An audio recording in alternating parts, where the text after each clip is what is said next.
भद्रश्रवाः स्वस्ति नः पूषा विश्ववेदाः स्वस्ति नस्तारिक्षो अरिष्टनेमिः स्वस्ति नो बृहस्पतिर्दधातु ॐ प्रकटस्व मरुतः वसन्निमातरः शुभं यामानो विदधि भुजमयः अग्निजिव्यामनिवः सूरचक्षसो विश्वेनो देवावचागमन्यः भद्रं कर्णेभिः शृणुयाम देवा भद्रं पश्येमाझपरिचन्द्राः स्तरैरङ्गैदुष्टभागं जस्तनो विवसेमहि देवहितं यदायुः शतमिन्दुशरदो अन्तिदेवायन्द्रानश्चक्रः जरसं जह्नूनां महभद्राशो यत्र पितरो भवन्ति महानो मध्या ह्रीलिखदायुर्गन्धोः अदितिधौरदितिरन्तरिक्षमदितिर्माता शपिता च पुत्रः विश्वे देवादितिः पञ्चजनम् अदितिर्जातमदितिर्जनितं वं जौः शान्ति अन्तर्चगुं शान्तिः पृथ्वी शान्तिरापः शान्तिरोपदयः शान्तिः वनस्पतयः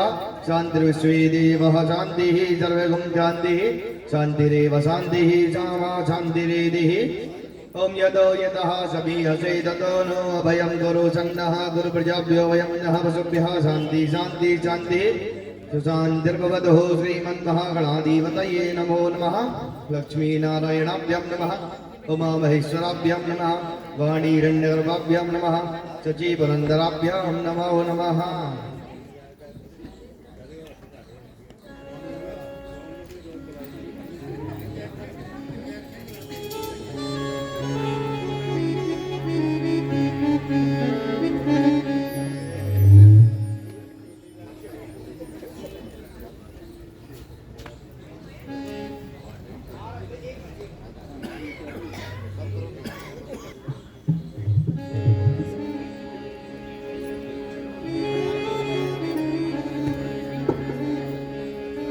कृष्ण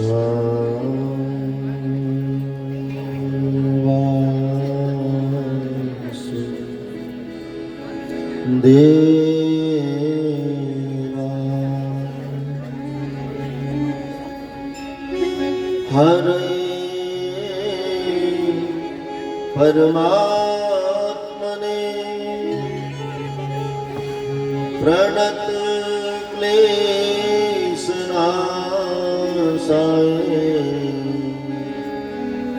गोविन्दाय नमो नमः। अतुलितबलधामं शैलावदेहं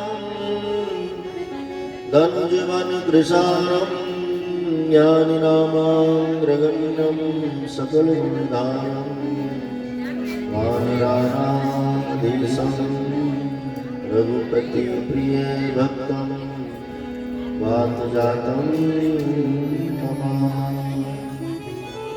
कृष्णं नारायणं वन्दे कृष्णं वन्दे व्रजप्रियं कृष्णं द्वैपायनं वन्दे कृष्णं वन्दे मंगलमे भगवान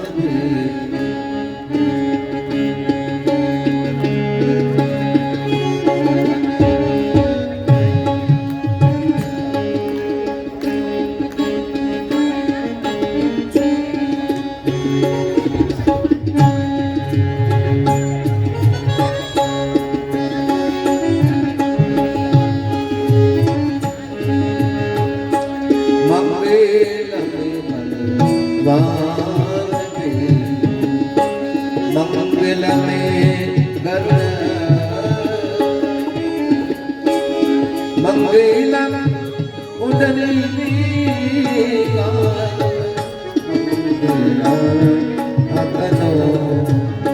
हरे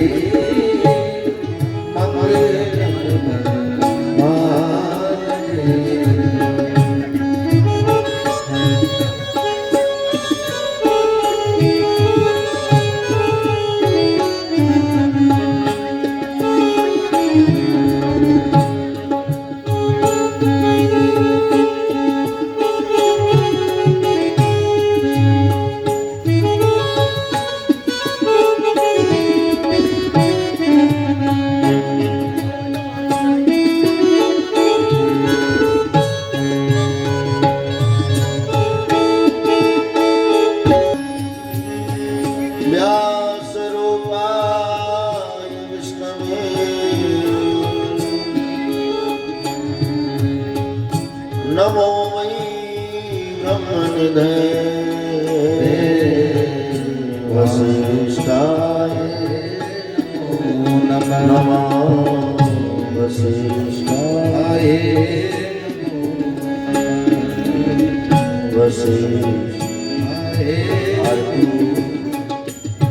आइए भाव से भगवान जी की आरती करेंगे।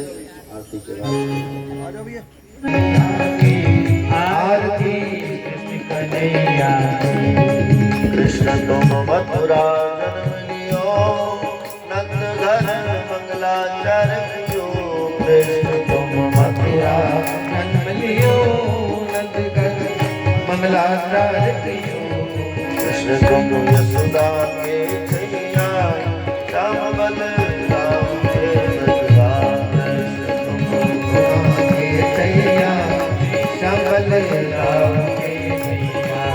वन वन गाय चरैया की आरती कृष्ण कन्हैया की। वन वन गाय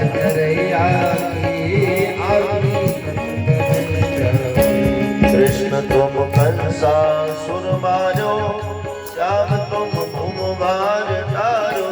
कृष्ण तुम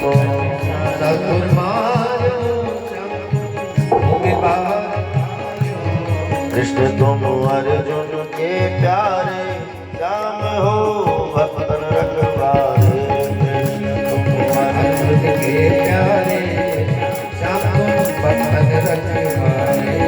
विनय राज रखैया की आरती कृष्ण कन्हैया की। विनय राज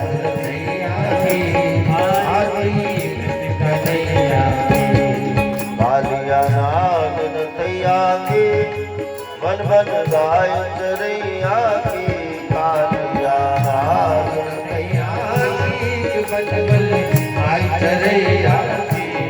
यशोदा गोद की लैया की आरती कृष्ण कन्हैया की। यशोदा गोद की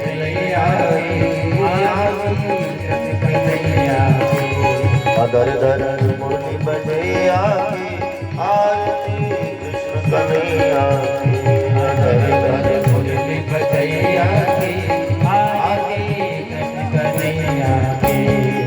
आरती गाते शरणानंद मन में होता आनंद। आरती गाते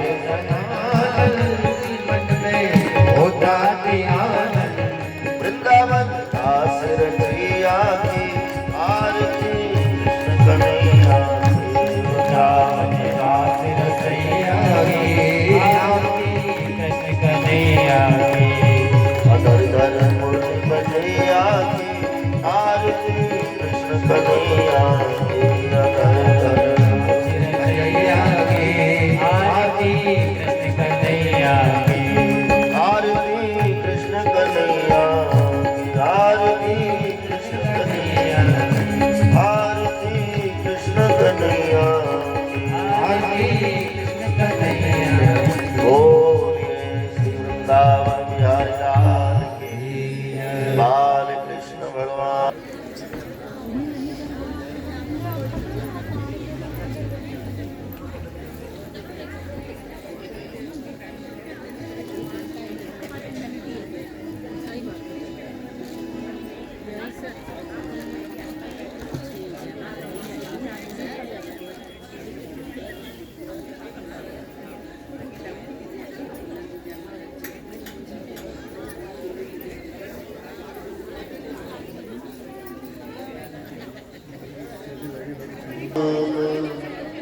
राजा राम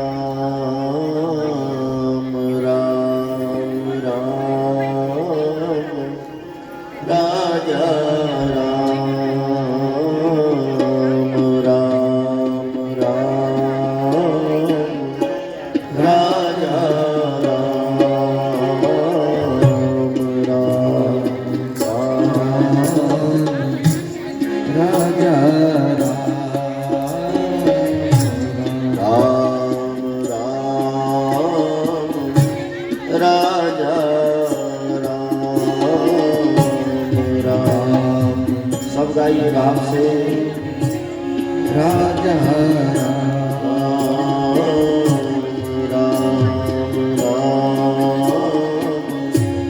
राजा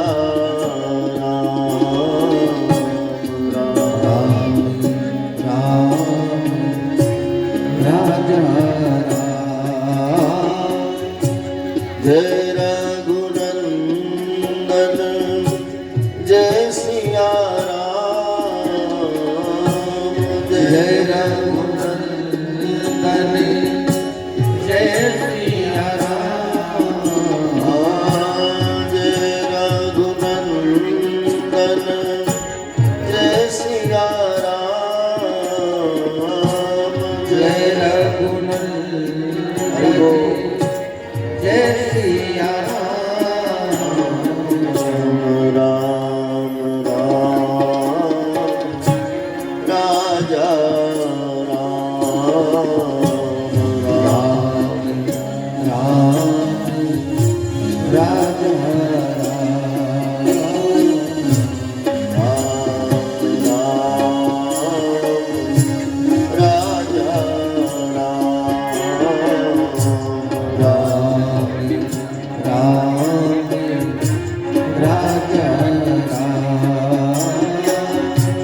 जय रघुनंदन जय सिया राम जय रघुनंदन जय सिया राम जय रघुनंदन जय सिया राम जय रघुनंदन जय सिया राम राम राजा राम राजा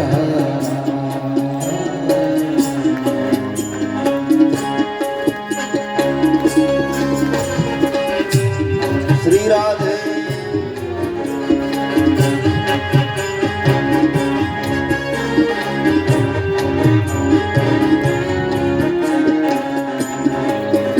राम राजा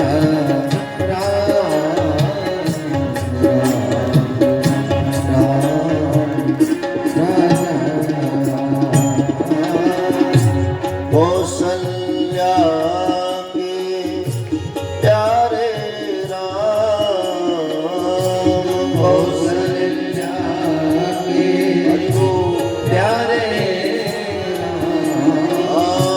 कौशल्या के प्यारे राम कौशल्या के प्यारे दशरथ राज दुलारे राम दशरथ राजे दुलारे जय रघुनंदन जय सिया राम दशरथ जय सिया राम जय रघुनंदन जय सिया राम जय रघुनंदन जय सिया राम राम राम राजा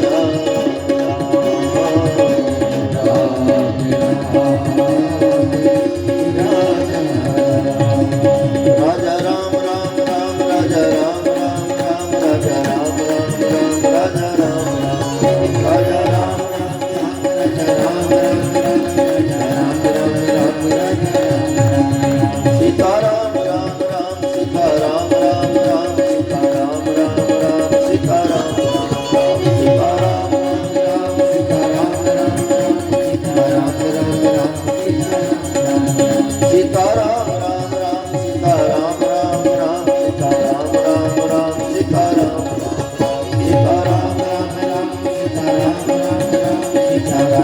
राम सीता राम राजा राम राम राम राजा राम राम राम राजा राम राम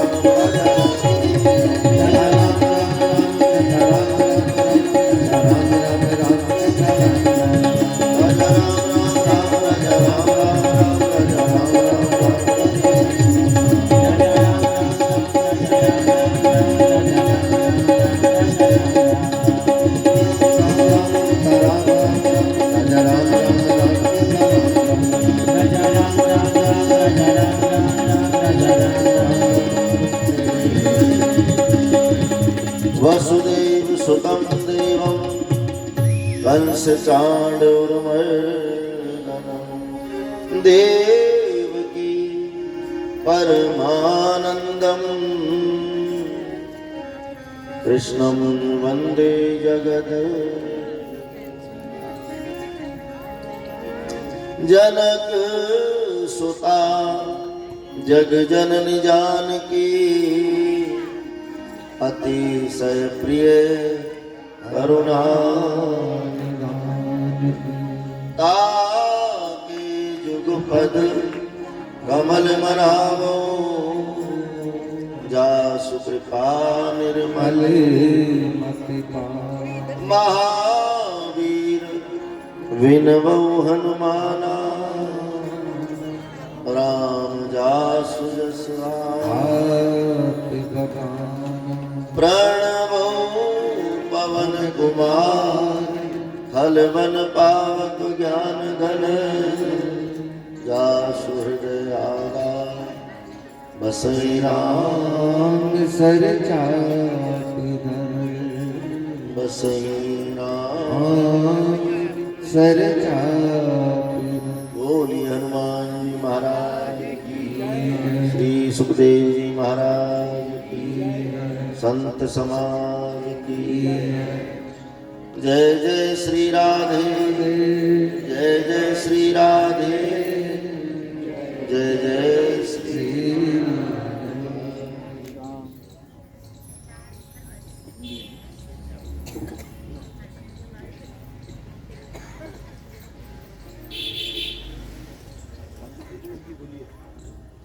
भगवान के परम पावन चरण कमल में वंदन करते हुए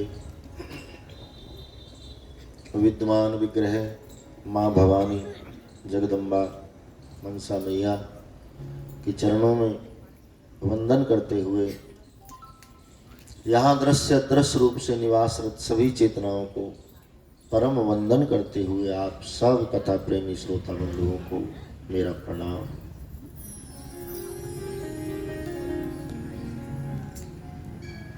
भागवत कथा के षष्ठम यानी छठवें दिन हम सब फिर एकत्रित हैं।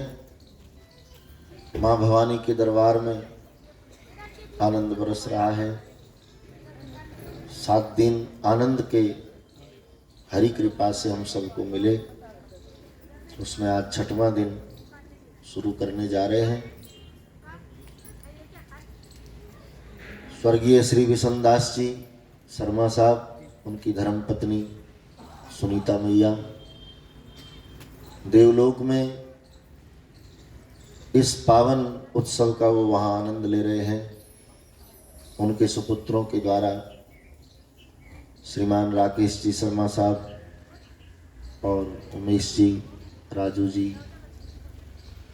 पूरा शर्मा परिवार अपने माता पिता को एक कथा की श्रद्धांजलि अर्पण कर रहे हैं।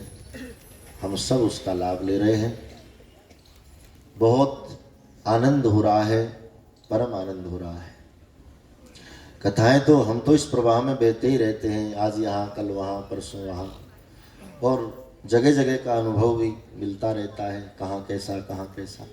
अभी हम यहाँ से पहले सवाई माधोपुर के पास एक गांव था, वहाँ कथा कह के आए थे, वहाँ का अपना आनंद।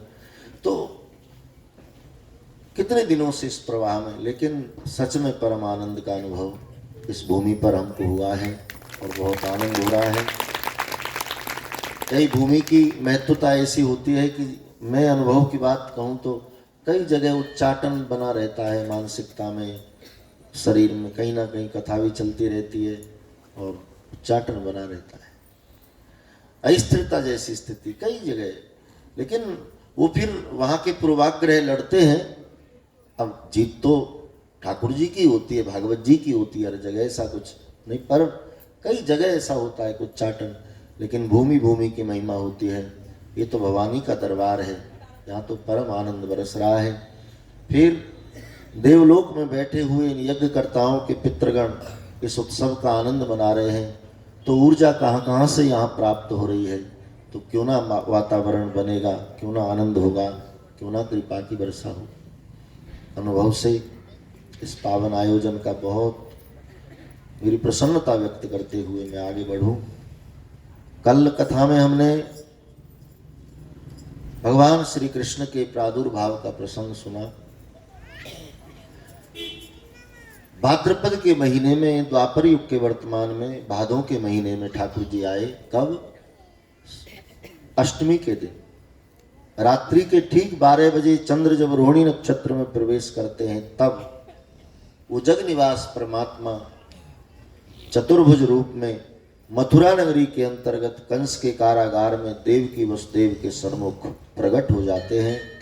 देवकी वसुदेव जय जयकार करते हैं, अपनी तमाम श्रद्धा, तमाम स्तुतियां प्रभु के चरणों में रखी, अपनी प्रसन्नता व्यक्त की और मन ही मन अपने भाग्य को सराहने लगे कि हे ठाकुर, ये हमारे कौन से जन्म की तपस्या का फल है जो हमको अब प्रभु के दर्शन के रूप में मिला है।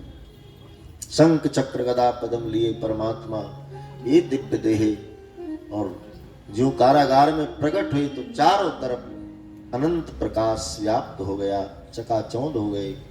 पहरेदार सब गहरी निद्रा में सो गए, फाटक सब खुल गए, हथकड़ी बेड़ी टूट गई, हर बंधन से देवकी वसुदेव मुक्त हो गए, क्योंकि भगवान आए। प्रभु आ गए तो बंधन का सवाल ही नहीं। बंधन कहां टिकेगा? मालूम है, बंधन तो माया के होते हैं, लेकिन भजन के प्रताप से माया के बंधन से मुक्ति पाई जा सकती है। भगवान आए, बंधन खुल गए। इसका अभिप्राय कि भगवान आएंगे ही जरूर, लेकिन उनके नाम के रूप में, उनके भजन के रूप में वो सदैव हमारे संग हैं। तो हम हरि नाम भजते रहें तो शायद माया का इतना प्रभाव हमारी बुद्धि पर न हो, हम कुछ मात्रा में बचे रहें, क्योंकि वही बचे जेहि राखे रघुवीर, बाकी तो बह गए।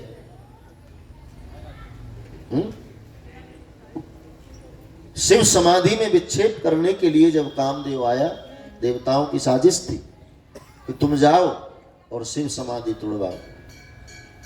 तो काम ने शंकर की समाधि तोड़वाने के लिए पूरे संसार को अपना शिकार कर लिया, अपना शिकार बना लिया। यानी कि पूरी संसार की स्थिति में काम इतना व्याप्त कर दिया कि चराचर जगत त्राहि त्राहि कर उठा। सागर सरिता की ओर, सागर सरिता की ओर। लताओं ने वृक्षों को आगोश में ले लिया, ध्यानियों के ध्यान टूट गए, मुनियों के भजन भंग हो गए, योग यज्ञ सब विघ्न हो गए और संसार त्रस्त हो गया। तो उस समय पर भी उसकी जो स्थिति गोस्वामी जी ने वर्णन की है, उसको भी यदि हम सुने। मैं काम बस जोगी तापस पावरन की को कह देखई चराचर तार में ये ब्रह्म में देख अब राम दो गए पुरुष सब अब नामयम दुई दंड भरि ब्रह्मांड में काम खुद को दंड भरि ब्रह्मांड में काम इतना त्रस्त हो गया संसार की त्राहि त्राहि पुकार उठा। तो उस समय के लिए कहा गया कि वही बच्चे जेहि राखे रघुवीर। मेरे भाई बहन, वही त्रास की वर्षा वर्तमान में हो रही है। काम क्रोध मद लोभ मोह सब बरस रहे हैं।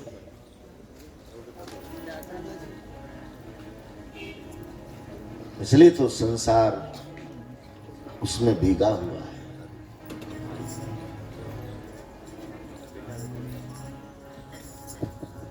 और प्रभु के प्रेमियों ने जब पुकार की तो महादेव ने पुकार सुनी और आंखें खोल ली। और आंखें खोली तो जैसे सौरव पल्लव में मदन को देखा तो देखते ही लगा, आह काम आया है।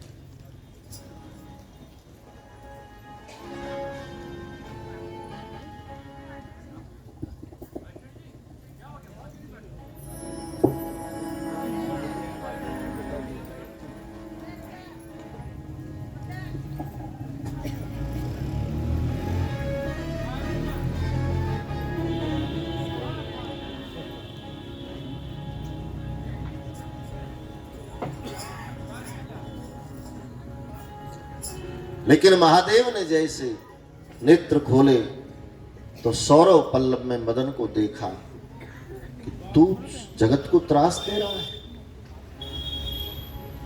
और भगवान ने स्पष्ट कह दिया, मैं मेरे अपराधी को छोड़ दूंगा लेकिन भक्त के अपराधी को कभी नहीं छोड़ूंगा। मेरे संत को कोई सताए उसको मैं कभी नहीं छोड़ता। जो अपराध भगत कर करई तो राम रोष पावक में जरई। तब शिवती सर नयन उधारा, तब शिवती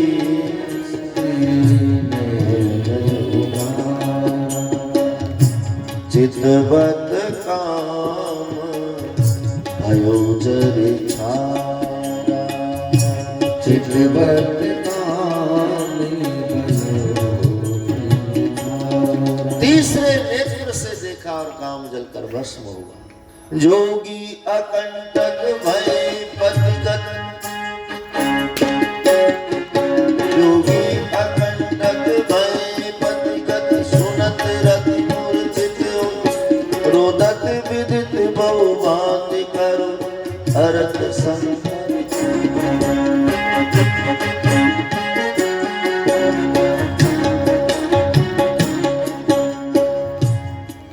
अबला को देखते ही महादेव ने कह दिया, अब ते पति रत्नाथ कर हो ही नाम अनंग।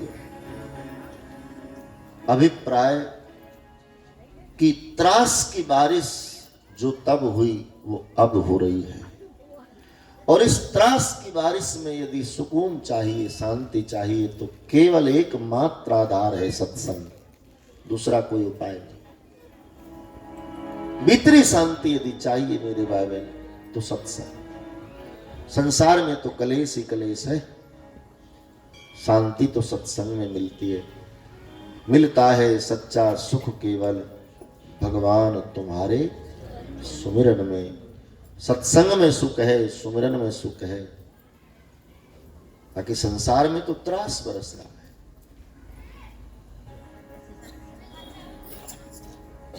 तो देवकी वसुदेव मन जिज्ञासा व्यक्त करते हैं कि हमारी कौन तपस्या, कौन जन्म का पुण्य उदय हुआ जो हमें ठाकुर का दर्शन हुआ।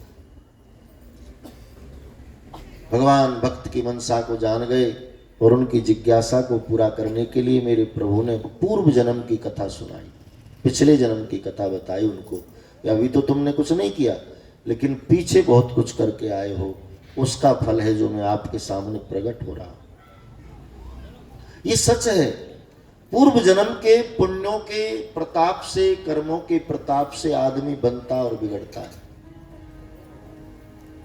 कोई आदमी लाख गलत कर रहा हो, लाख बुरा कर रहा हो, लाख कुमार्ग चल रहा हो, लाख कुसंग कर रहा हो, लाख दुर्व्यसन भरे हो और फिर भी वो मौज में जी रहा है, सब प्राप्त हो रहा है, अच्छे से रह रहा है, ये निश्चित उसके पिछले जन्म के पुण्यों के प्रताप है। लेकिन इस जन्म में वो बेकार करके सब बेकार कर रहा है। पीछे बहुत अच्छा करके आया, यदि इस जन्म में भी बहुत अच्छा करता तो बहुत अच्छी पदवी पाता, क्योंकि जो भजे ही हरि को सदा वही परम पद पाता है। लेकिन एक जन्म बिगड़ जाता है, एक जन्म सुधर जाता है, और यही कारण है कि पुनरपि मरणम पुनरपि जननम पुनरपि मरणम पुनरपि जननम, ये क्रम चल रहा है। एक जन्म से दूसरे जन्म को जिस जीव ने सुधार लिया, जिस प्राणी ने सुधार लिया, वो परम गति को प्राप्त हो गया। और जगत में सब भोगने के बाद, क्योंकि भजन वैभव खोल देता है, भजन के प्रताप में भरद्वाज मुनि स्वयं एक कुटिया में रहते, लेकिन जब भरत जी उनके यहाँ अतिथि के रूप में आए तो सुंदर महल बना दिए भजन के प्रताप से। कोई जादू नहीं था उसके पास, लेकिन तपस्या थी, सिद्धि थी, जो चाहे सो पाए। सिद्धवान साधु क्या नहीं कर सकता और क्या नहीं पा सकता, सब कुछ। लेकिन मन लागो मेरो राम फकीरी, विलासिता का जीवन, वैभव का जीवन, ये सिवाय चिंता और जलन के कुछ दे ही नहीं सकता। शांति तो फकीर ही जाने, और कोई नहीं चाहता। और मैंने कई बार कहा, फकीरी आदमी के जेब में नहीं होती, फकीरी उसके स्वभाव में होती, स्वभाव से फकीर।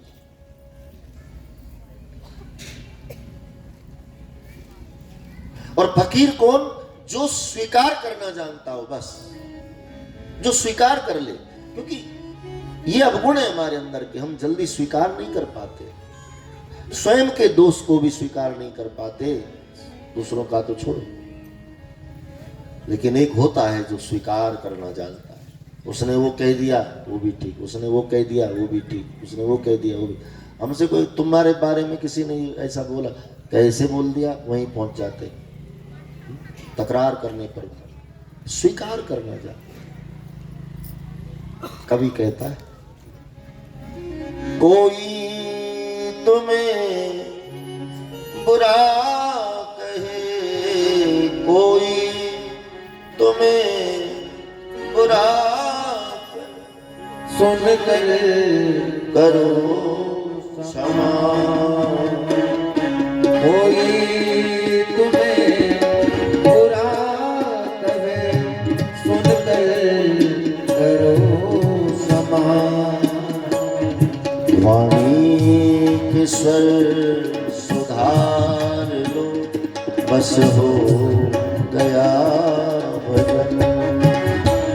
वाणी के स्वर सुधार लो, बस हो गया भजन।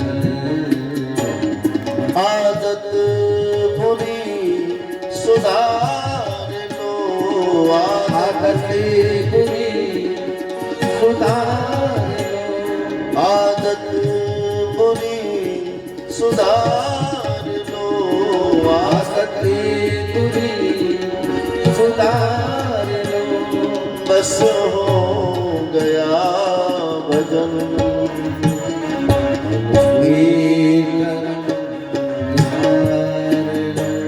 बस हो गया भजन।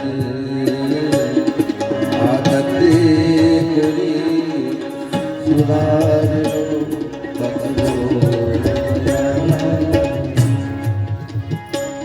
बस हो गया भजन।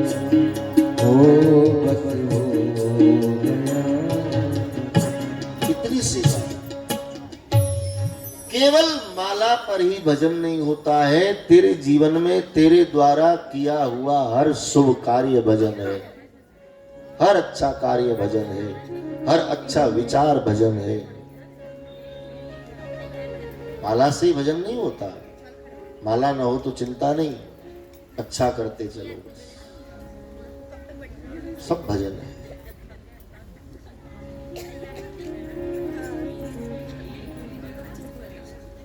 तो राग द्वेष से निवृत्ति जब मिल जाती है तो उसके द्वारा किया हुआ हर कार्य शुभ हो जाता है। तो मेरे भाई बहन, इस जीवन यात्रा को यदि विराम देना हो, इस पुनरपि मरणम पुनरपि जननम, इस झंझट से छूटना हो, तो केवल एकमात्र उपाय है हरि भजन, हरि भजन, हरि भजन। तो देवकी वसुदेव ने पिछले जन्म में बड़े अच्छे पुण्य कर्म किए।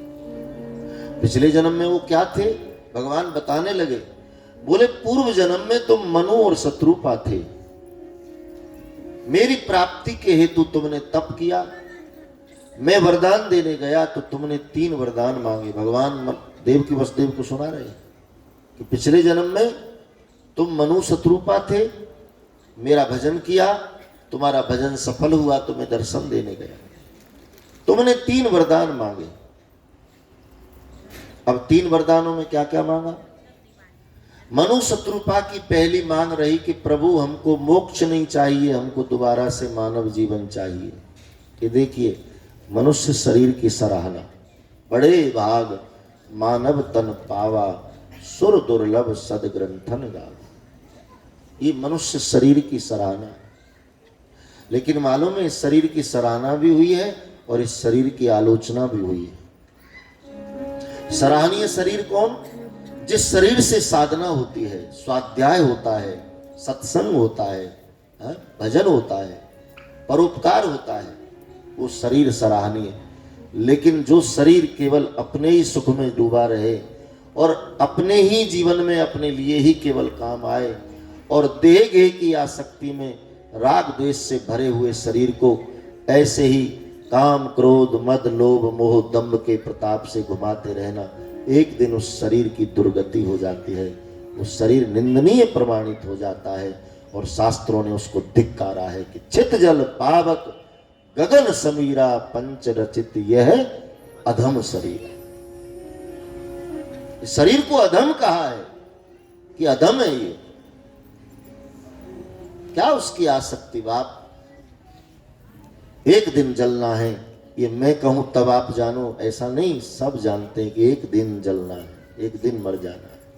कोई नहीं रहा, हम कैसे रहेंगे? इस लोक का नियम है, जन्मोति मृत्यु नाम, यहां जिसने जन्म लिया एक दिन उसको चला जाना होता है, यही सत्य है और यही पक्का है। लेकिन फिर भी फंसे।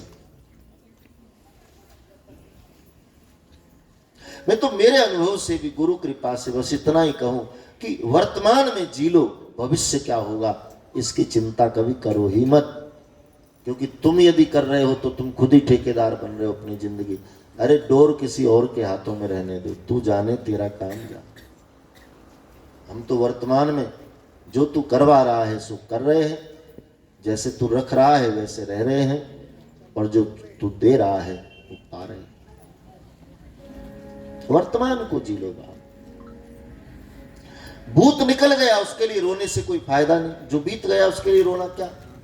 हाँ जरूर प्रायश्चित की महिमा है, लेकिन वो प्रायश्चित अपने द्वारा किए हुए कुकर्मों का हो, दोष कर्मों का हो, पापों का हो, तो प्रायश्चित फलीभूत। इसलिए रोए कि हमको गाड़ी नहीं मिली, हम इतने दिन पैदल ही चलते रहे, हमको ये सुविधा नहीं मिली इसलिए इतने। इन बातों का प्रायश्चित क्या करें? कोई दोष का प्रायश्चित करो तो प्रायश्चित भी सार्थक है। तो बीते हुए को रोना बेकार है। और भविष्य के बारे में न तुम कुछ जानते हो और न तुम कुछ कर सकते हो। कोई कर सकता है? भाई विपत्ति आने वाली किसी को पता लग भी जाए तो कोई सोचिए कि उसको रोक सकता है? कोई नहीं रोक सकता। पहली बात तो पता ही नहीं, और आभास हो भी जाए तो विपत्ति रुकती नहीं। मेरे जीवन काल में मैं जब अपने आप में डीपली जाता हूं कि मैं कब से इस पथ का पथिक हूं, कब से इस रास्ते का राही हूं, जब मैं बहुत दूर तक सोचता हूं, तब मुझे मिलता है कि शायद मैंने होश संभाला है तब से मैंने अपने आप को इसी पंथ में पाया है। जब से एक बच्चे की सुध कितने साल में आ जाती है नहीं कह सकता, पर जब से सुध आई है तब से, जहां तक मैं अपने बचपन को याद करूं तो मुझे लगता है बचपन से पाया है। फिर वो रास्ता कैसे रहा हो, व्यवस्थाएं कैसे रही हो, रहना सहना कैसा रहा हो, वो बात का महत्व अलग है। भगवान कृपा कर देता है बाप, वो कृपा कर देता है। हम उसको समझ पाए तो फिर वो कृपा फलित हो जाती है, और न समझ पाए तो कृपा वंचित हो जाती है।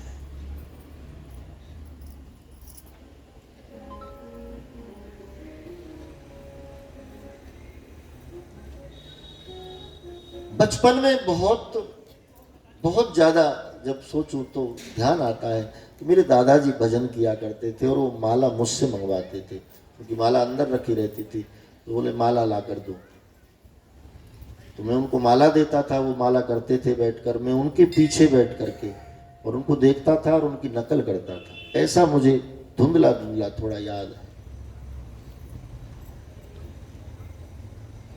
तो ईश्वर कृपा नहीं तो क्या है। और इस परीक्षा की व्यवस्था में 24 जून 2013 एक ऐसा दिन आया कि आभास था जरूर, क्योंकि बचपन में एक ज्योतिषी मुझे मिले थे जिन्होंने मेरी हस्तरेखा देखी थी, और आज भी मैं उसको थोड़ा थोड़ा मुझे याद है तो मैं देख लेता हूँ, क्योंकि उन्होंने मुझे बताया था। तो कि 35 के बीच में एक घटना तुम्हारे जीवन में होनी है, सावधान रहना। वहां से यदि बचे तो आगे जीवन है, बाकी तो फिर कुछ भी हो सकता है, घटना बड़ी है। और ये 6वीं 7वीं क्लास में मैं पढ़ता हूँ तब की बात है, मुझे मिले थे तो बताया। अब कितने दिन हो गए उन बातों को, 35-37 की उम्र आई, और अब बचपन से मैंने अपने आप को इस लाइन में पाया है, तो कुछ भी करता रहा मैं, पर मेरे जीवन में साधन होता ही रहा, कुछ ना कुछ, थोड़ा बहुत, जैसी ज्ञान आया वैसे वैसे करता रहा। और फिर जब व्यासपीठ ग्रहण की 98 में, तो पूरी साधना पद्धति गुरु कृपा से मिली और खूब साधन करते थे। मैं डेली हवन करता था, सुबह मेरा जो 6-7 बजे से शुरू होता था, तो 11-12 बजे तक, जब कथा नहीं होती थी या कथा होती थी, कोई भी कंडीशन में, इतना मैं साधन। और वो समय मुझे याद था और बात भी याद थी, लेकिन जब वो समय कौन सा दिन होगा ये तो पता नहीं था, लेकिन वो दिन एक क्षण में आया। कितनी बार मेरी मानसिकता में आया कि न जाऊं, लेकिन फिर भी गया, और बंदर बहाना बना बस थोड़ा सा, और घटना घट गई। लेकिन आज तक मैं ये नहीं समझ पाया कि मैं कैसे नीचे आया, खड़ा हुआ गिरा या लेटे गिरा, कैसे गिरा, ये मुझे शुद्ध नहीं है। मेरे कहने का अभिप्राय, मैं हूँ, आप हो, सिद्ध हो, श्रीमंत हो, बड़े से बड़ा ज्ञानी विज्ञानी हो, भविष्य के बारे में ज्ञात होते हुए भी घटना को रोका नहीं जा सकता। हाँ, आज ज्योतिषाचार्य मुझे बहुत मिलते हैं और योग देखते हैं, तो बोलते हैं कि उस दिन तुमको वाकई नहीं बचना था, तुम्हारा योग था ऐसा कि तुमको चले जाना था, लेकिन बच गए। ये तुम्हारी साधना का केवल प्रताप है, तुम्हारी गुरु कृपा का प्रताप है। तो मैं यही आपको कहना चाहता हूं कि जीवन में विपत्ति आती है और विपत्ति टल भी जाती है, विपत्ति से उबर भी जाया जा सकता है। बस थोड़ा धैर्य और समर्पण, विश्वास और दृढ़ता, ये इंसान के भीतर होनी चाहिए। विपत्ति से लड़ना ही मानव जीवन है, और वो सबको मिलती है। तो उस प्रकार से हम उस विधा में रहें, तो कोई जानते हुए भी उसको रोक नहीं सकता। हाँ, भजन के प्रताप से, साधना के प्रताप से सूली सूल पे से निकल सकती है, पर सूली की यदि बात रही होगी ना, तो सूल तो चुभेगा ही, इतना तो होगा ही जरूर। अब बोले जीवन जाना था, तो ठीक है ना, थोड़ा सा ये विषय तुमको ऐसा हो गया, उस दिन देख लो, भगवान को भी लगा होगा, दुख की व्याख्याएं तो बहुत करी है व्यासपीठ पर बैठकर, लेकिन दुख क्या होता है पता तो है ही नहीं। तो दुख से थोड़ा अवगत करा दिया ठाकुर जी ने कि वाकई दुख क्या होता है। दुनिया में कोई दर्द ऐसा नहीं होगा बाप, जिस दर्द का मैं अनुभव करता हूं, कोई दर्द होगा ही नहीं, पता नहीं। और देखो कैसा अद्भुत दर्द है कि इसकी कोई दवाई नहीं, हर दर्द की दवाई, लेकिन इसकी कोई दवाई नहीं, और हर क्षण रहता है, हर समय रहता है। और उसके रहते हुए भी ये सब हो रहा है, तो फिर ये कृपा नहीं तो क्या है, सोचिए आप। इंडस स्टेट में मैं कथा कह रहा था, तो वहां एक आचार्य जी कथा में आते, लास्ट के दिन मुझे कान में आकर बोले, महाराज हमने मंत्र जो पढ़ा, मूकम करोति वाचालम पंगुम यंगते गिरिम यत् कृपाम त्वमहं वंदे परमानंद माधवम, उस मंत्र का साक्षात्कार हम देख रहे हैं। स्थिति तो आपके बिस्तर की है, बिस्तर पर पड़े होने चाहिए, लेकिन आप व्यासपीठ पर बैठकर कथा कर रहे हैं। तो मैं अपने आप को उदाहरण के तौर पर भी आप सबके लिए एक सीख के रूप में कहूं कि विपत्ति आ जाए कोई बात नहीं, उसके सामने घुटने मत टेको, उससे लड़ो बात। क्या कर सकता है कोई आदमी, लेकिन हिम्मते मर्दा तो मददे हरी। तुम स्वयं थोड़ी हिम्मत करोगे तो ठाकुर जी भी तुमको सपोर्ट कर देगा अवश्य। और और फिर भरोसा भी होता है कि अब चल रहा है तो एक दिन चलेगा। डार्विन का सूत्र है ना कि कोई भी अंग चलते चलते चलते चलते चलते एक्टिव हो जाए, तो वो जो भी हो, बाकी विश्वास है कि एक दिन होगा। तो हर विपत्ति, हर स्थिति, हर एक स्थिति जीवन में आती है।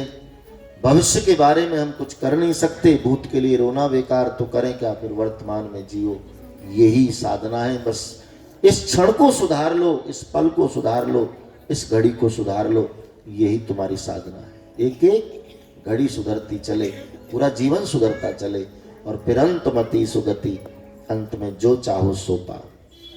तो मनु शत्रुपा ऐसी साधना करके यहां तक पहुंचे, और भगवान ने जब उनको कहा कि क्या चाहते हो, तो पहली मांग मनुष्य शरीर। क्यों? क्योंकि शरीर बड़ा सराहनीय है, ये शरीर बड़ा दिव्य है, सुर दुर्लभ, देवताओं को दुर्लभ, हमको मिल गया, उसकी दिव्यता है। अब इससे साधना की जाए, तब शरीर सार्थक होगा। कोई धिक्कारे ना हमारे शरीर को, ऐसी व्यवस्था को लेकर हमें जीवन जीना है, चलना है। शरीर का उपयोग केवल संसार के लिए ही नहीं, साधन के लिए भी बहुत जरूरी है। भजन करने से जीव सार्थक होता है, और साधन करने से शरीर सार्थक होता है। हमको मुक्ति नहीं, मानव देही मिले। भगवान ने कहा एव मस्तु दिया। प्रभु हमारी दूसरी मांग है कि जब हम मानव जीवन में आ जाएं और फिर से हमारा ग्रस्त बस जाए, तो हमारे ग्रस्त में हम दोनों पति पत्नी के रूप में मिल जाएं, ये हमारी दूसरी मांग आप पूरी कर दो। भगवान ने कहा एव मस्तु, ये भी दी। लेकिन ठाकुर जी थोड़े चौके जरूर। जब मनु शत्रुपा ने कहा कि दोनों को दोबारा से पति पत्नी के रूप में हम मिला दो, हमको हमारा ग्रस्त बस जाए, तो भगवान थोड़ा चौके। पूछा मनु महाराज ने कि आप महाराज चौके इस बात को सुनते क्यों? बोले नहीं, संसार से ये संवाद बड़ा कम सुनने को मिलता है। एक पति पत्नी पूरा जीवन संग जी ले और फिर दूसरे जन्म में भी एक दूसरे को मांगे, ऐसा बहुत कम होता है। क्यों?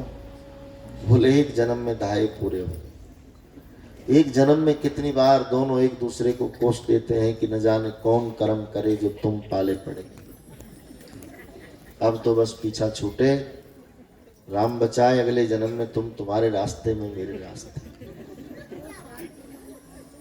कितनी बार कह देते, पता नहीं कब उठाएगा भगवान हमको, तो कब जाएंगे हम, तो जिग गए बस। क्यों ऐसा पता है? जहां तक मैं समझ पाया गुरु कृपा से इस विधा में, और जो संतों को सुनकर के भी सूत्र आया है कि ग्रस्त आश्रम में इंसान के पास 3 बातें हों तो उसका ग्रस्त बड़े आराम से सफल हो जाता है। 3 बातें कौन कौन सी? 1, पति पत्नी एक दूसरे पर सच्चा विश्वास करें, ये पहला सूत्र है, क्योंकि भरोसे के बिना गाड़ी आगे नहीं चलती है, इसलिए विश्वास बहुत पक्का हो। ग्रस्त कब बिखरता है मालूम? जब हमारे विश्वास की चादर में संशय के छिद्र हो जाते हैं, तो ग्रस्त जीवन क्षय हो जाता है। विश्वास पहला सूत्र। दूसरा, पति पत्नी एक दूसरे को सच्चा आदर दे, सच्चा आदर, और दोनों दे। ऐसा नहीं कि महोदय तो वो 4 सहेलियों के साथ खड़ी और आए और उसको वहीं धमकाने लग गई कि कैसे यहां खड़ी है, चल। ये कोई तरीका नहीं बा। आदर, वो तुम्हें आदर दे, वो तुम्हें परमात्मा मानती हैं तो तुम भी उसे देवी स्वरूपा मानो, सच्चा आदर। और तीसरा सूत्र, पति पत्नी का एक दूसरे के प्रति सच्चा समर्पण हो। तेरा सब मेरा, मेरा सब तेरा। फिर वहां ये ताने नहीं रह जाते, तेरी माँ, तेरी बहन, तेरा बाप, तेरी माँ, ये ताने रहते हैं ज्यादातर पति पत्नी के। तेरा सब मेरा, मेरा सब तेरा। और अपने के लिए कोई ताना देता है भला? तो दूसरा भाव नहीं, एक ही भाव। तब देखो गृहस्थ की गाड़ी कैसे सरल चलती है। विश्वास हो, समर्पण हो, आदर भाव हो। तो मनु शत्रुपा में ये तीनों थे, इसलिए इनका गृहस्थ सफल हो गए। और दूसरे जन्म में एक दूसरे को मांग रहे, भगवान ने कायो मस्तु ये भी दिया। और प्रभु हमारी तीसरी मांग है कि जब हम मनुष्य जीवन में आ जाएं, फिर से हमारा ग्रस्त बस जाए, तो हमारे ग्रस्त में आपके जैसी कोई सुंदर संतान का जन्म हो। ये हमारी तीसरी मांग। और भगवान एकाएक बोल गए एवं मस्तु। तुरंत प्रभु ने सोचा कि मेरे जैसा कहां से ला कर दूं, क्योंकि मेरे जैसा तो मैं ही हूं। तब प्रभु ने निर्णय किया कि चलो मैं स्वयं तुम्हारे घर संतान के रूप में आऊंगा। तो भगवान ने अपना वचन निभाने के लिए यही मनु शत्रुपा सतयुग में कश्यप अदिति हुए, जिनके घर भगवान वामन रूप में गए। यही मनु शत्रुपा त्रेता में दशरथ और कौशल्या हुए, जिनके घर भगवान राम रूप में गए। और यही मनु शत्रुपा द्वापर में देवकी और वसुदेव हुए, जिनके घर भगवान कृष्ण रूप में आए। एक जन्म की तपस्या ने कई कई जन्म तक फल दिया। अब मां को लगा कि अरे मैं तो अधिकार पाई हूं,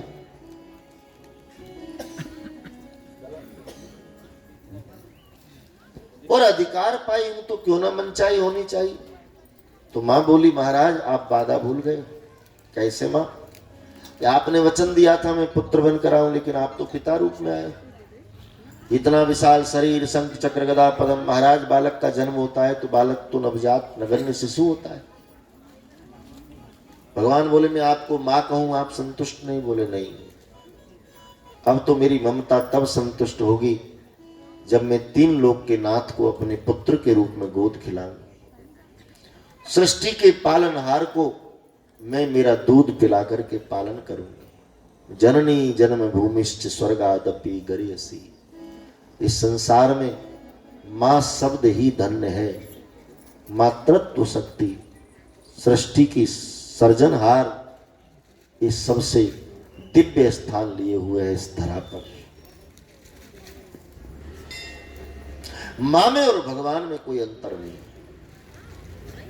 भगवान दिखते नहीं, दूर हैं, पता नहीं कैसे हैं, लेकिन मां की गोद में बालक जिस अनुभव को करता है, शायद वही अनुभव ईश्वर के, क्योंकि बार बार भगवान को मां शब्द से तुलसी जी ने कह दिया जिमि बालक राखई महतारी। जैसे मां बालक का ध्यान रखती है, ऐसे भगवान भक्त का ध्यान रखते हैं। मां महिमावंत विषय। परमात्मा को भी जन्म दिया है इस जननी ने, धन्य है। तीन माएं धरा पर बड़ी धन्य मानी गई, यशोदा मां, देवकी मां और कौशल्या मां। तीन लोक के नाथ को जिन्होंने अपनी गोद खिलाया, जगत के पालनहार को जिन्होंने अपना दूध पिला करके पोषित किया, वो मां धरा पर धन्य मानी गई। तो मां आदेश देती है कि भगवान आप बाल लीला करो। यदि वचन पूरा करने आए हो तो कीजिए शिशु लीला, बाल लीला करो।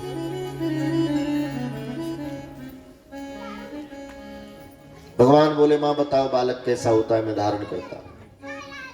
पता तो सब है, लेकिन मां को महत्व देने के लिए, मां की बड़ाई बढ़ाने के लिए भगवान बोले मां तू वर्णन कर, मैं धारण करूंगा। मां बोली महाराज बालक का जन्म होता है तो बहुत छोटे रूप में होता है, इतने विशाल रूप में नहीं। भगवान छोटे हो गए। प्रभु बालक का जब जन्म होता है तो उसके शरीर पर वस्त्र अलंकार ये सब कुछ नहीं होता है। भगवान नवजात नगण्य हो गए। पूछा आप कैसा लगता हूं? मां बोली हाँ अब लग तो रहे हो बालक, लेकिन बोल रहे हो बड़ों के जैसे। प्रभु बालक जन्म लेता है तो बोलता नहीं, वो रोता है, आप रोइए। अब भगवान को लगा रोना क्यों, रोने जैसा क्या है। तो सुखदेव जी कहते हैं परीक्षित को रोना इसलिए है कि तुम रोने वाली जगह पर आ गए हो। ये मृत्यु लोक जो है, ये संसार जो है, ये रोने वाली ही जगह है। यहां आते ही प्राणी को रोना पड़ता है ना। अब जन्म लेते ही बालक कोई बोलता थोड़ी है, रोता ही तो है। अगर जन्म लेते ही बालक बोलने लगे तो कैसा लगेगा? कहा भूत है, भूत है, जिन्न है, क्या है? अगर बोलने लगे तो, लेकिन वो रोता है तो अच्छा भी लगता है। और मृत्यु लोक का परिचय हो जाता है कि यहां आते ही रोना शुरू, जन्म लिया रोना शुरू। और सोचो आप पूरा जीवन रोते रहते हैं, फिर बचपन में रोए, जवानी में भी यदा कदा रोना पड़ा, बुढ़ापा रोते रोते गया और रोते रोते एक दिन मर गए। इसीलिए तो कबीरदास जी ने कहा कि आए तब रोए मजबूरी, क्योंकि यहाँ का सिद्धांत है, लेकिन जाएंगे रोते रोते नहीं। तो बोले कुछ ऐसी करनी कर चले कि हम हंसे जग रोए। हैं? कबीरा जब हम पैदा हुए जग हंसा हम रोए, अब ऐसी करनी कर चले हम हंसे जग रोए। मैंने पिछले भी दिनों में कहा कि हमारे जाने के बाद समाज में हमारी निंदा हो रही हो तो समझ लो दुर्गति हो गई, और इंसान के जाने के बाद समाज में पीछे से प्रशंसा हो रही हो तो समझ लो सदगति हो। तो प्रशंसा तभी होगी ना जब कुछ अच्छा करके जाए। और वही कबीरदास जी कहते कुछ ऐसी करनी कर चले कि हम हंसे जग रोए।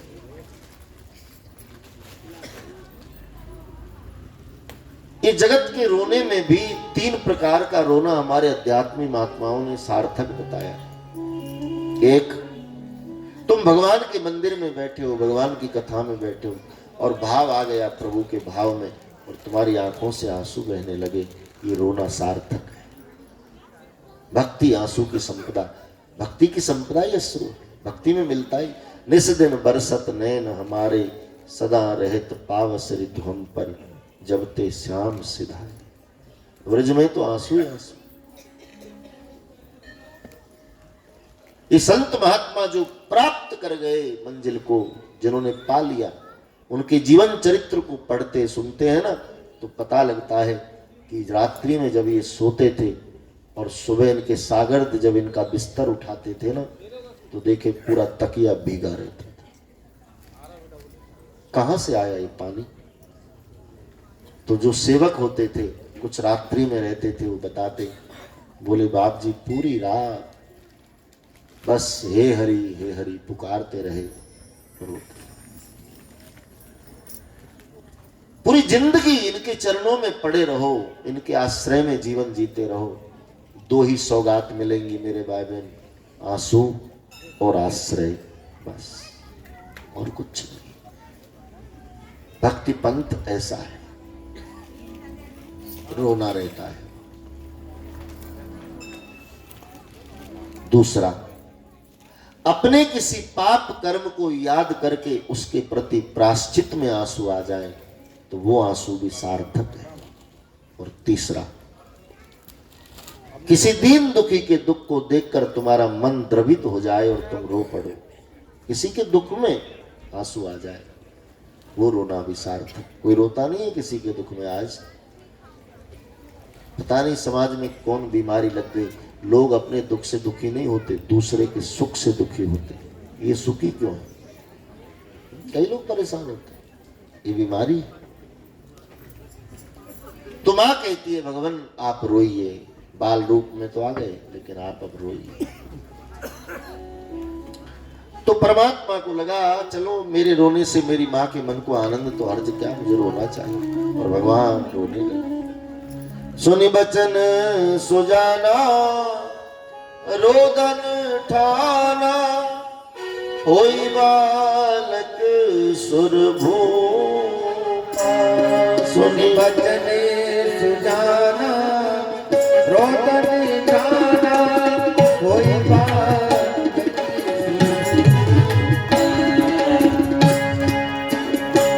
भय प्रगट गोपाला दीन दयाला, यशुमति के हितका।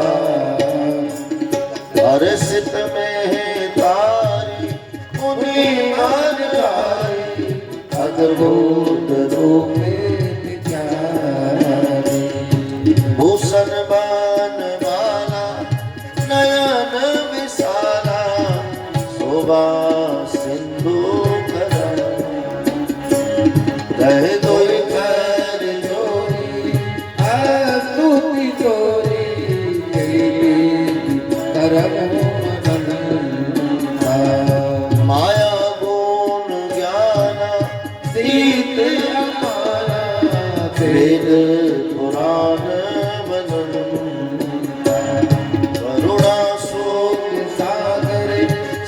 गावे गुण गागर जय गावे श्रुति संग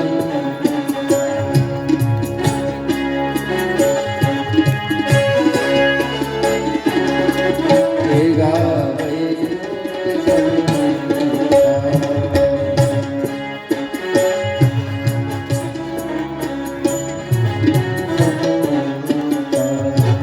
ब्रह्मांड निकाया निर्मित काया रोम रोम प्रतिवेद कहे ममोर सोवासी ये मूकवासी सुनत निर्मति फिर उपजा जन जाना प्रभु मुस्काना चरित बहुत कई कथा सुहाई बात बुझाई यही प्रकार सुत प्रेम माता मुनि बोली सो मत बोली अजहू बात मेरू की जैसे सुनीला अति प्रिय जैसू सुन बचन सुजाना रोदन जाना कोई बात सुरभू यह करते जगावे हरि पद पावे तेन बरनी बात तू यह करते जगावे हरि पद पावे हरे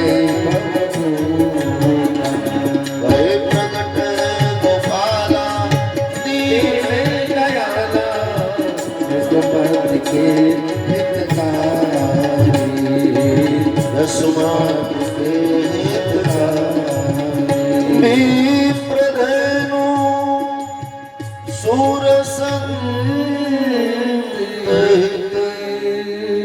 लीन मनुज अवतार निज इच्छा निर्मित तनु आया गुण पार सियावर रामचंद्र की जय राधावर कृष्ण चंद्र की जय बोलो भाई सब संतने की तो कृपालु परमात्मा प्रगट भय प्रगट कृपालु देव की माँ धन्य हो गई परमात्मा को गोद में लेकर दुनिया की सबसे बड़भागी माँ बन गई त्रिलोकीनाथ देव की माँ की गोद में खेल रहे वसुदेव जी को चिंता होने लगी दुष्ट कंस ने हमारे 6 पुत्रों को मार दिया अब लाला के जन्म की खबर यदि उसको लग गई तो फिर न जाने क्या करे अब भगवान को लगा मेरी उपस्थिति में मेरा भक्त भयभीत है तो मेरी उपस्थिति बेकार तो आकाशवाणी के द्वारा संबोधन देकर ठाकुर जी ने भक्त को भय मुक्त किया क्या बोले करहु तात अब बेगी उपाय हमें कंस ले हो गोकुल हमें देव पहुंचाई वहाँ यशोदन कन्या ले तुम सही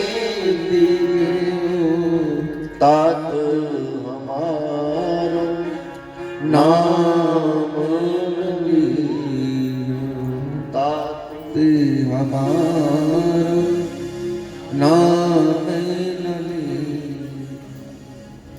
हे तात हमारे बचाव हेतु आप जतन करो हमें यहाँ मथुरा नगरी से ले जा करके ब्रज मंडल के अंतर्गत बाबा नंद और मैया यशोदा के पास पहुंचा दो वहां यशोदा मैया ने कन्या को जन्म दियो है, सो कन्या लेकर तुम कंस के हवाले करो, हमारे जन्म की कोई सूचना उसको मिले उसका बड़ा ख्याल रखो। इतना भर बोल आकाशवाणी शांत हो गई।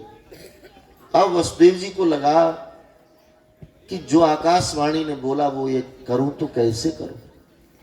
रात्रि का समय, आधी रात्रि, बादल गरज रहे, बिजली चमक रही, हाल ही में जन्मे बालक को लेकर जाऊं कैसे। सो मन ही मन बोले, हे विधाता, कोई पात्र होता, पात्र में रखकर मैं लाला को ले जाता। तो भगवान ने उनको पात्र के रूप में क्या दिया मालूम? क्या दिया? सूप। कौन सा सूप? टमाटर वाला नहीं,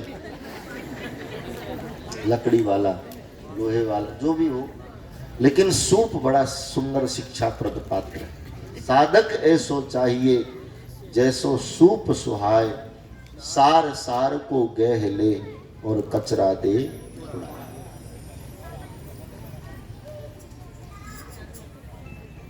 सज्जन पुरुष जो होता है ना, सत्संगी जो होता है, वो सच में सूप लेकर संग रहता है, क्योंकि मिलता तो सब है।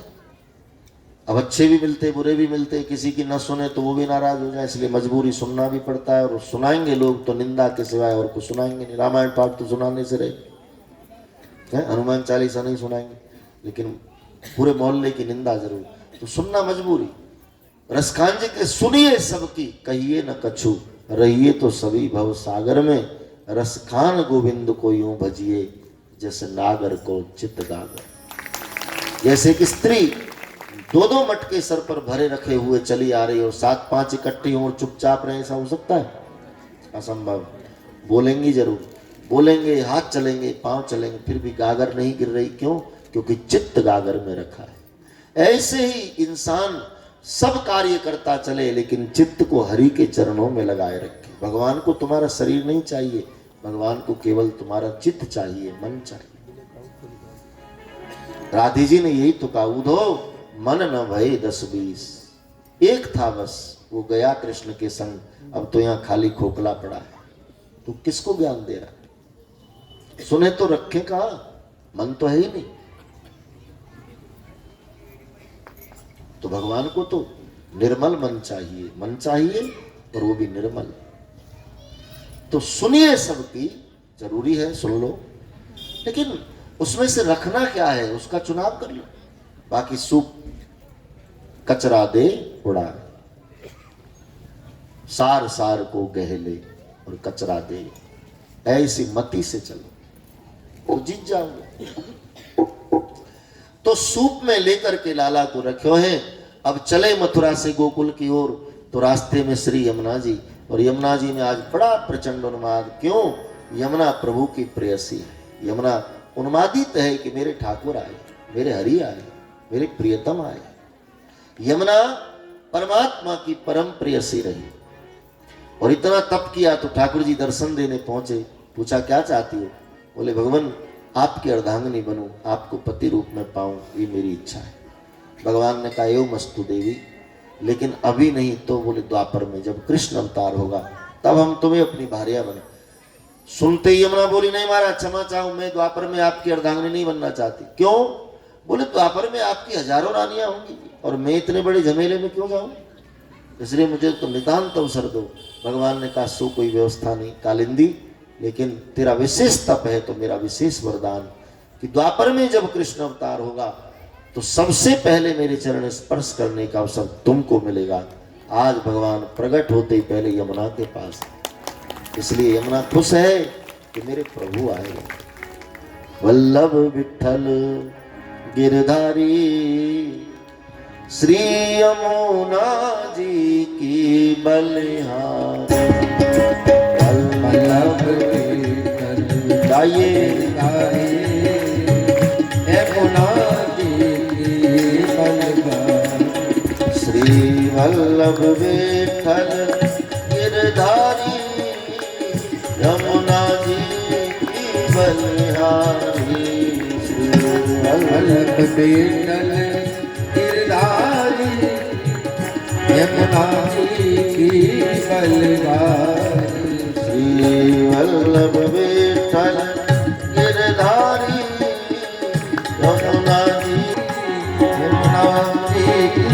बलिहारी श्री वल्लभ विठल गिरधारी यमुना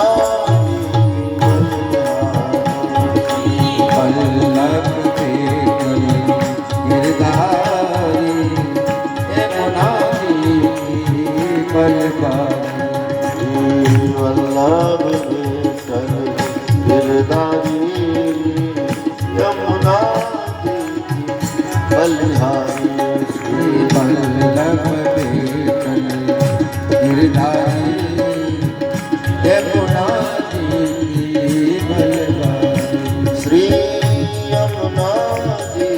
बलिहारी श्री यमुना जी की बलिहारी श्री यमुना बोलिए वल्लभाधीश भगवान श्याम सुंदर मैया। तो यमुना जी चरण छूने के लिए आतुर हैं। वसुदेव जी डरने लगे कि मैं लाला को लेकर इतनी उफान में जमुना है कैसे जाऊं, लेकिन पीछे शेर की दहाड़ सुनी सो कूद गए यमुना में। मैया तेरी शरण हूं। और अब यमुना को प्रभु के चरण छूने तो यमुना ऊपर उठने लगी, गर्दन तक शरीर पानी में डूब गया। बाबा ने दोनों हाथों से सूप ऊपर कियो, कोई ले मेरे लाला। भगवान भक्त का भय जान गए और अपने चरण प्रभु ने सूप से नीचे लटका दिए। यमुना जी ने चरण छुए और वहीं के वहीं शांत हो जाती। बोलिए यमुना मैया।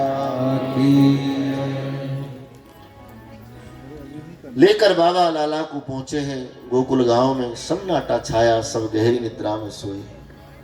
लाला को यशोदा मैया के बगल में सुवायो और कन्या को लेकर के चुपचाप चले आए।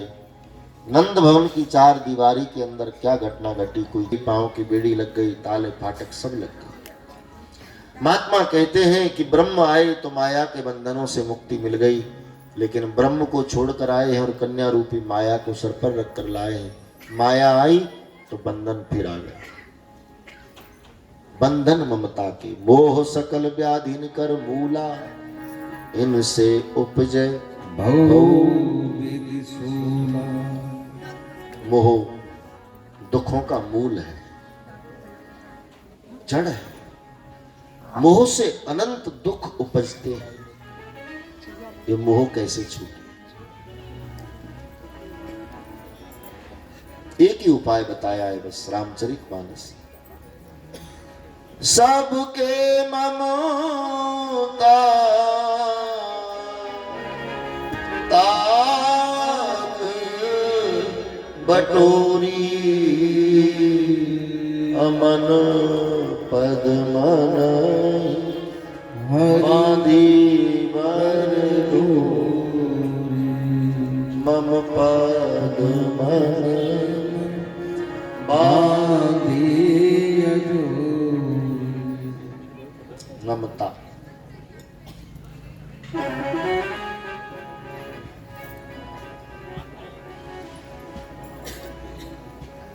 और ये भी बात पक्की है मेरे भाई बहन कि तुम लाख साधना कर लो, लाख साधना कर लो, विरक्ति के बिना बात बनती नहीं है। और माया विरक्ति होने नहीं देती, क्योंकि ना ये मरती है और ना ये छूटती है।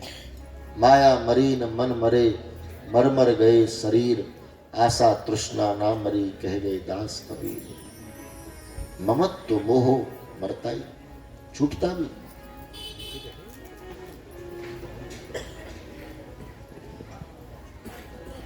कई लोग कहते हैं माया को ये कर दो, मन को मार दो, ये कर दो। कैसे? हमारे बस की बात नहीं है, कोई नहीं कर पाया, हम कैसे कर पाए? जीव और ब्रह्म के बीच की दीवार है ममता। देखो आगे राम ब्रह्म है, पीछे लक्ष्मण जीव है और बीच में सीता जी, ये माया है।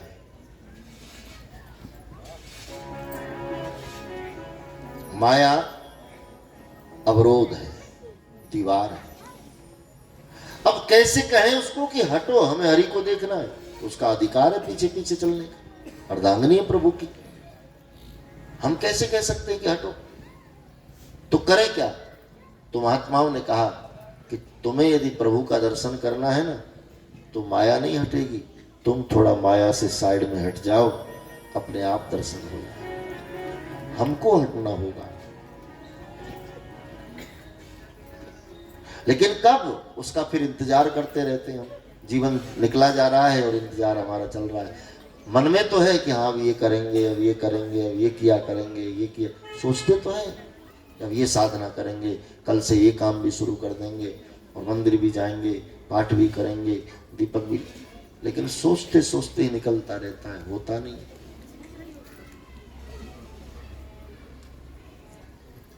ममत्व तृष्णा न जीर्णा वयमेव जीर्णा। जीर्ण माने मरना, जर्जर होना, तृष्णा माने भूख। भागवतकार कहें कि भूख कभी मरती नहीं है, यानी पूरी नहीं होती है, भूख कभी मरती नहीं, भूख हमेशा बरकरार बनी रहती है। इच्छा एज ए इच्छा, और कितनी प्रबल है, ये इच्छा पूरी हो गई ये और हो जाए, ये इच्छा पूरी हो गई ये और हो जाए, ये इच्छा पूरी हो गई ये और हो जाए, पूरी जिंदगी यही लगा रहता है, लेकिन इच्छाएं पूरी नहीं होती। तृष्णा न जीर्णा वयमेव जीर्णा। तो करे क्या, बोले सबके ममता ताग बटोरी, मम पद मन ही बांधी बरडोरी। धीरे धीरे इस मन के तागों को वहां से तोड़ करके यहाँ जोड़ते रहो। ठाकुर कृपा करेंगे, गुरु कृपा करेंगे और बात सने सने बन जाएगी। यदि कोशिश करेंगे तो, मन में रहेगा तो, और लापरवाही में ही सब चलता रहेगा तो फिर तुम जानो तुम्हारा काम जानो।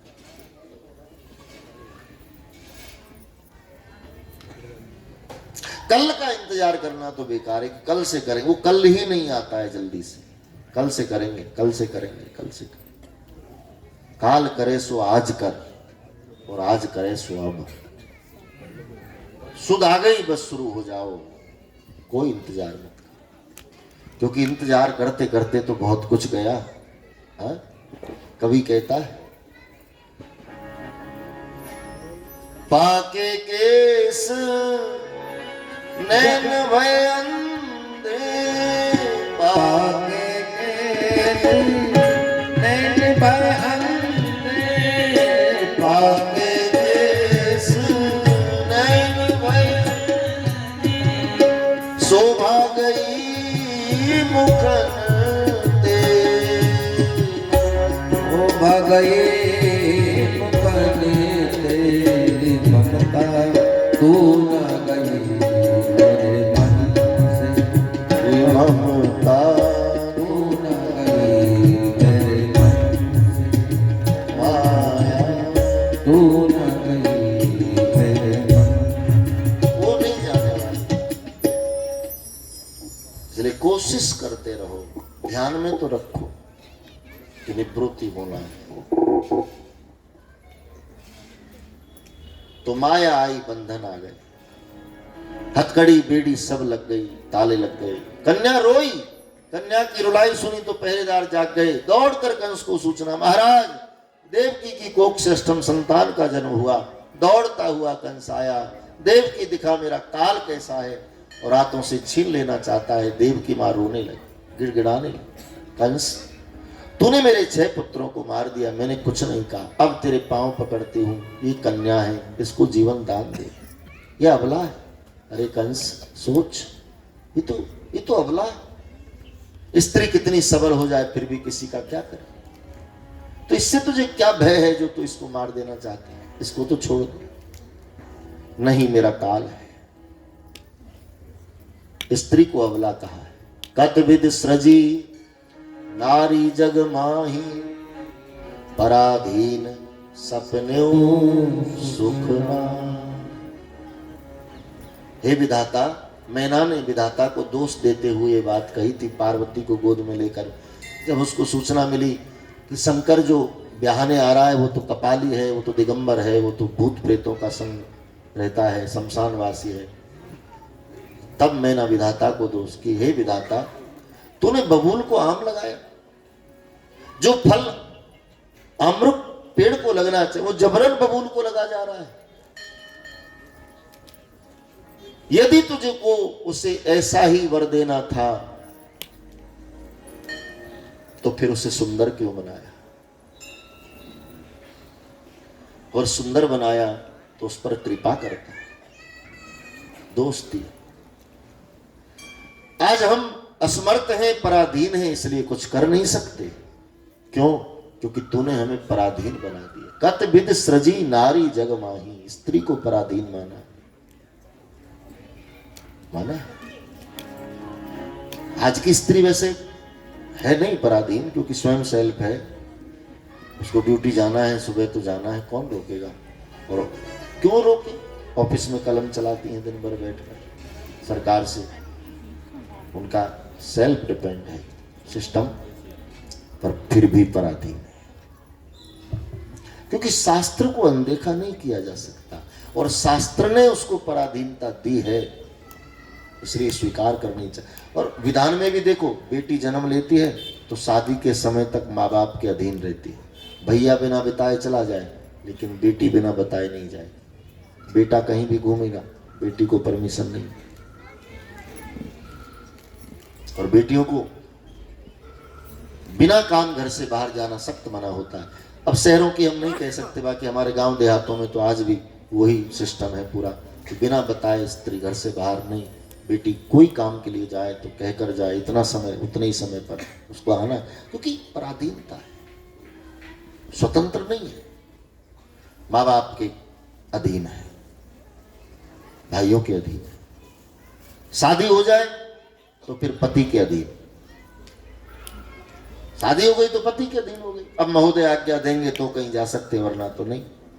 अब उनके अनुसार हमको जीवन जीना होगा, उनकी चाह में चाह मिलानी, उनकी इच्छा में इच्छा मिलानी, उनकी तरह रहना है, उनके अनुकूल रहना है, तो पति के अधीन हो गए। पति मनमर्जी चला लेगा, पत्नी नहीं चला सकती, अधीन है।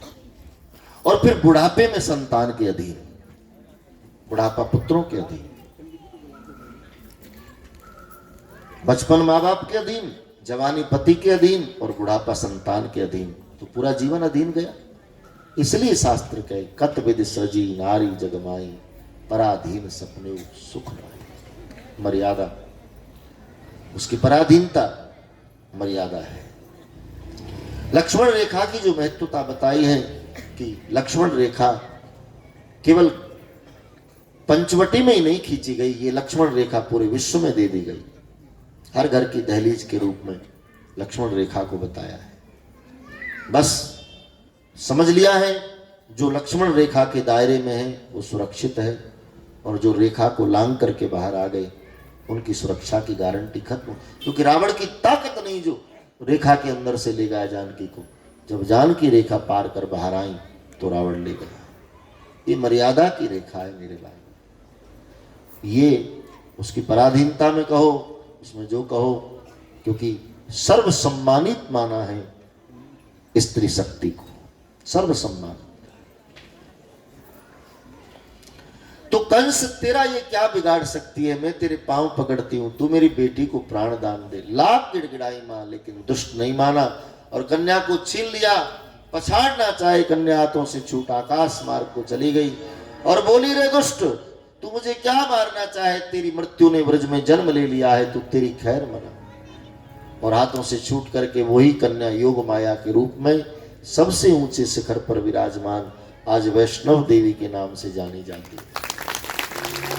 ये तय हो गया था पहले, भगवान ने जब कहा उसको कि अवतार लेना है मेरे लिए योग माया को, बोले मुझे क्या लाभ? बोले मेरी बहन बनने का अवसर मिलेगा और कलयुग में तू सर्व पूज्य होगी, वैष्णव देवी के नाम से लोग तुम्हें जानेंगे। तो आज मन चाहे वरदान देने वाली माँ वैष्णव देवी उच्च शिखर पर विराजमान। कंस ने तुरंत राक्षसियों को बुलाया, आदेश दिया कि जाओ व्रज में जितने बालक जन्मे 10 दिन के अंदर सबको मार दो। खोज खोज करके राक्षस मारने लगे। और इधर व्रज का वर्णन करते हुए सुखदेव जी कहते, भोर का समय होने लगा, रात्रि ढलने लगी, ब्रह्म मुहूर्त की बेला, सुबह सुबह का समय, बड़ा प्यारा वातावरण होता है। नंद जी गौशाला में सो रहे और सोई मुद्रा में एक स्वप्न देख रहे। एक बालक कमर करधनी, मोर पंख का मुकुट, पीतांबर ओढ़े हुए, हाथ में मुरली लिए, पांव में पाजे बंधे और बाबा की ओर चले आ रहे। बाबा ने पूछो, रे डोठा तू कौन है? बोले बाबा मैं तेरी गौओं की रक्षा करने आया हूं, तेरी गौओं की सेवा करने आया हूं, मैं गोपाल। हाँ, नंद जी की नींद उड़ गई, उठकर बैठ गए, विधाता से मनोती मांगने लगे, हे विधाता, मेरे जीवन का चौथापन आया, लेकिन अब तक कोई संतान नहीं, तू करुणा कर। जिस बालक के मैंने अभी अभी दर्शन किए, ऐसो कोई बालक मेरे घर भी आया। सुनंद की बहन सुनंदा ने आनंद समाचार सुना ही दियो। भैया क्या है? बोले चलो महल। क्यों? बोले लाला भयो है, लाला भयो है, लाला भयो है। और लाला भयो है ऐसे मधुर शब्द नंद जी के कानों में गूंजने लगे, परम आनंद हो गया। और नंद जी गए भवन में, देखा चंद्रमुख समान भगवान श्याम सुंदर यशोदा की गोद में पौड़े हैं। नंद यशोदा चर्चा करें, बुढ़ापे में हमारे घर लाला भयो, दुनिया भरोसा करेगी भला? देवी ये सूचना छुपा ले, लेकिन हवाओं ने तो पहले ही सबको बता दिया।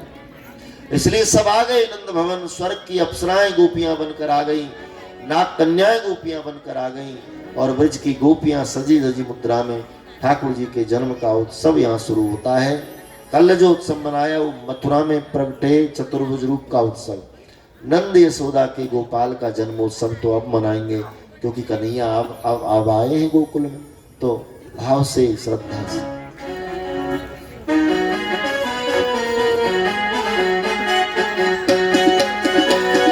गोपी भाव से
मथुरा में अन जन्म लियो है, मथुरा में अन जन्म लियो है, मथुरा में अन जन्म लियो है, मथुरा में अन जन्म लियो, ओ मथुरा में अन जन्म लियो है, मथुरा में अन जन्म लियो, हाँ मथुरा में अन जन्म लियो है, मथुरा में अन जन्म लियो। पालना तेरे तन में सुनवाई, गोकुल में झूले पालना तेरे तन में सुनवाई। तेरी मैया ने गायो ललना तेरे तन में सुनवाई, तेरी मैया ने गायो ललना तेरे तन में सुनवाई।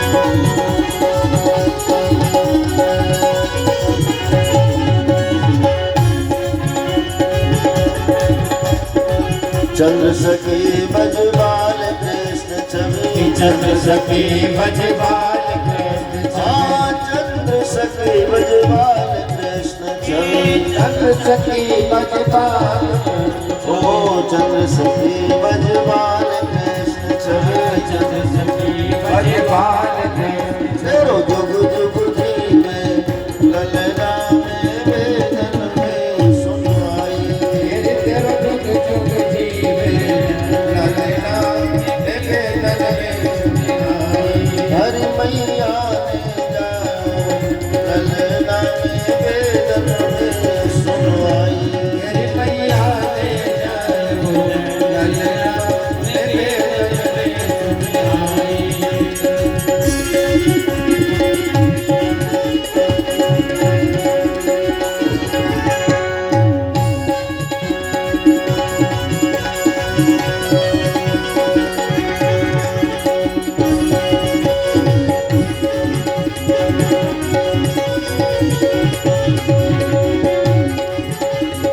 ललना में वेदन में सुनाई तेरी मैया ने जानो ललना में वेदन में सुनाई बोलिए नंद के लाला की।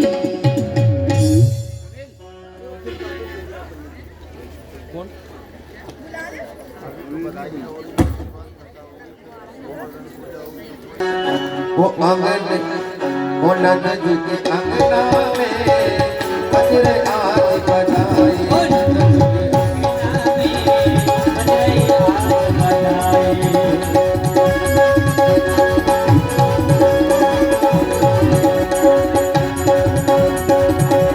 नंद जी के अंगना में बजरे आज बजाए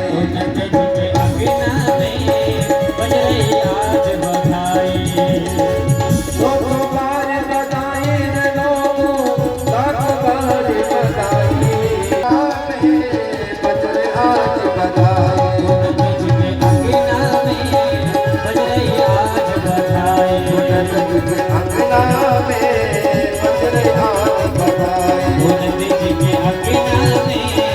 बजरे आज बजाए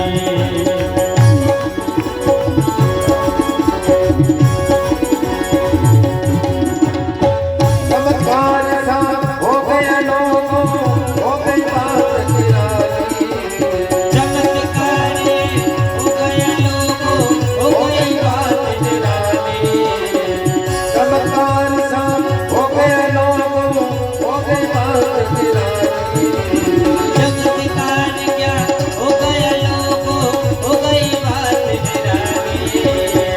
रात रात में नंद बाबा की लाज हो गई काली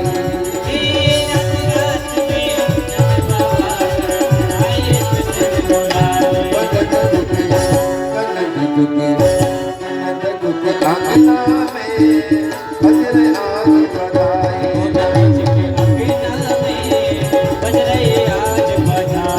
नंद जी के अंगना में बजरे आज बजाए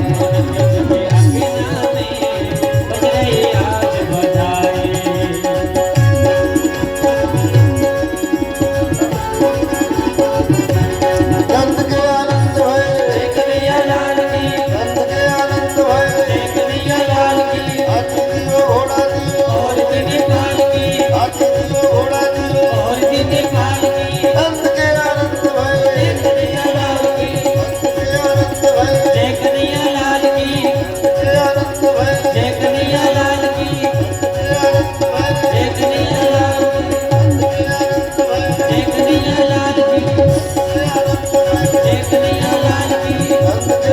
भय नंद के आनंद भय नंद के आनंद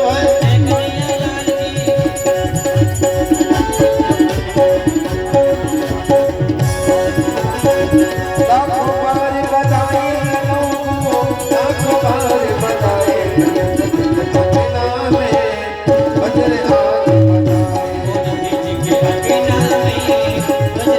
आज बजाए ना जाने किस ऋषि मुनि ने गाना निकलना